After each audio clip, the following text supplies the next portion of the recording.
You're listening to OET Roleplay Practice with Kev, the English native.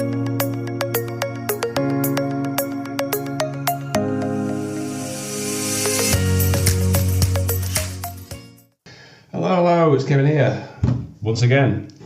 So, time for episode 2 of our nursing OET Roleplay Speaking exemplars.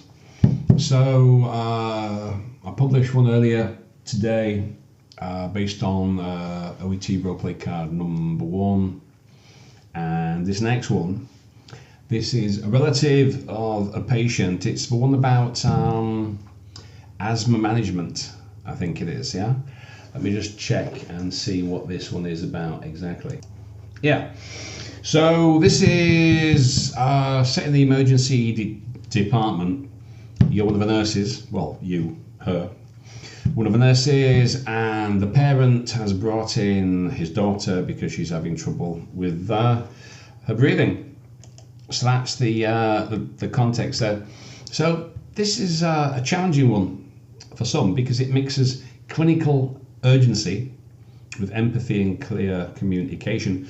As you'll hear, the nurse stays calm under pressure, gathers key information quickly, and provides reassurance to a worried parent, all at the same time maintaining that Band A tone of professionalism, compassion, and structure. So by the end of this episode, you have a complete example of how to handle emergency asthma management with language that sounds natural, confident, and patient-centered. So, in my Notion learning management system, OET Speaking Hub, link below if you're listening to this on iTalki or on Spotify. You'll find the transcript there, the rewritten roleplay card. The transcript matches out the vocabulary to the criteria, A, B, C, D, and E of the clinical communication skills. Okay, so you can use this audio in two ways. You can either use the audio itself as a model for your own pronunciation and speaking practice. You can do that if you wish. Always a good idea.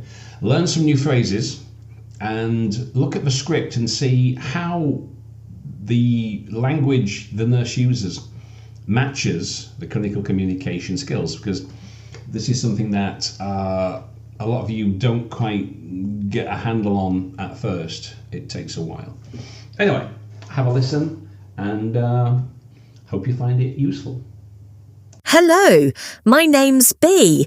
I'm one of the triage nurses here in the emergency department. Thanks for coming in so quickly today. Could I confirm your name, please? Yes, it's Mr. Dean. Thank you, Mr. Dean. I understand you've brought your daughter in because she's having trouble breathing. Can you tell me what happened?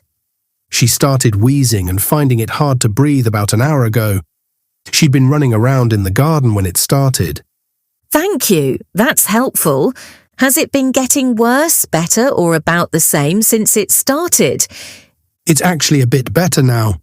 Not as bad as it was at first. I'm glad to hear that. Have you given her any medicine at home?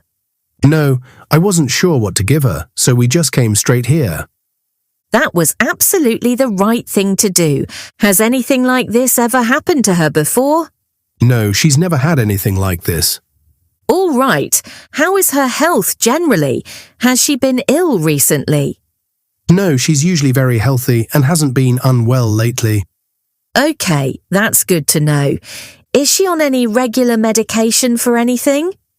No, she doesn't take any medication.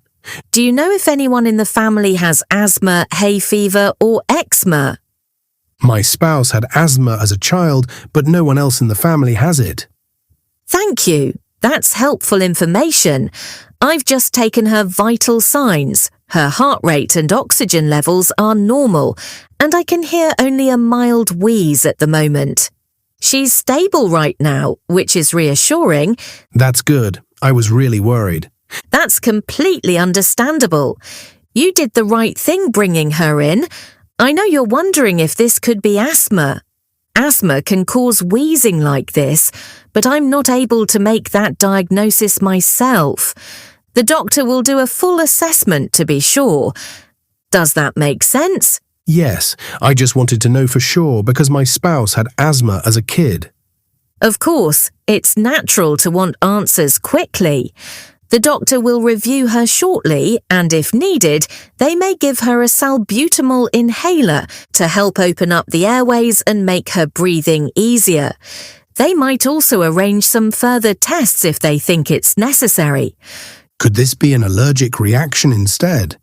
It's possible. Allergies can sometimes trigger wheeze, but she doesn't have swelling, rash, or other signs of a severe allergic reaction. We'll keep monitoring her closely while you wait. Will she need to stay overnight? Most children don't need to stay unless their breathing gets worse, but if the doctor feels she needs observation, we can admit her for monitoring. What if this happens again at home? That's a very good question. If it happens again, bring her somewhere she can sit upright and keep her calm.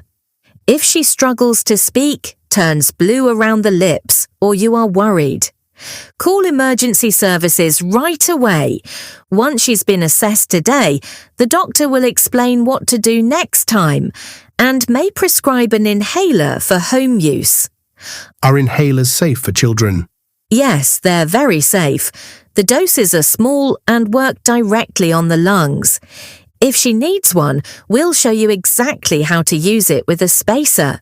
Will she be able to go back to school tomorrow? If she improves quickly and the doctor is happy, she can usually go back the next day. We'll give you a note for the teacher so they know what to do if she wheezes at school. How long will we have to wait to see the doctor? We're not very busy right now, so you should be seen quite soon. Usually the doctor's assessment is quick and treatment can start straight away if needed. That's a relief. I was worried we'd be waiting for hours. No, you should be seen promptly. While you're waiting, keep your daughter sitting upright and calm, and let us know immediately if her breathing gets worse. Can I just check? What will you do if she starts having trouble while you wait? I'll call for help straight away and keep her sitting upright. Perfect. That's exactly right. Do you have any other questions or concerns right now? No, that covers everything. Thank you for explaining it all so clearly. You're very welcome, Mr. Dean. I'll walk you back to the waiting room now. We'll check on you regularly until the doctor is ready to see your daughter. Okay, well, that's the end of that. Thanks for listening. I hope you found it explanatory. I hope you found some good phrases that you can use. So, don't forget, go to my page on Notion, link below. You can read the full transcription and the notes and see the roleplay card instead. So, hope that helps. I'll see you in the next episode. I'm going to try and get it done today. So there should be 3 doctor cards, cards, role plays, and 3 for the nurses. And then I'm probably going to be releasing 1 a week, 1 doctor, 1 nurse.